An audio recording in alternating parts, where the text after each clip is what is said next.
Texans owner Bob McNair has apologized for some questionable comments he made at the recent NFL owners meeting.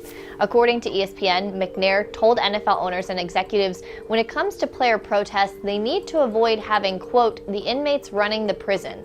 McNair released a statement Friday to apologize, saying, quote, I regret that I used that expression. I never meant to offend anyone, and I was not referring to our players. I used a figure of speech that was never intended to be taken literally. I would never characterize our players or our league that way, and I apologize to anyone who was offended by it. After McNair made the comments in the meeting, NFL executive Troy Vincent stood up and said he was offended by the comments, saying he'd been called many things during his playing years, but never felt like an inmate. At a recent meeting about NFL player protests during the national anthem, Texans owner Robert McNair warned his fellow owners that they needed to avoid letting inmates running the prison, ESPN's Seth Wickersham and Don Van Natta Jr. reported.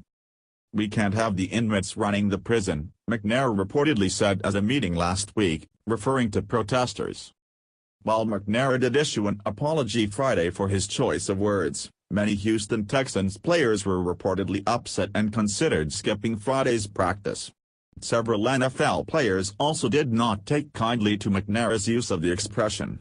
Here's a look at some of the players who responded to McNair on Twitter.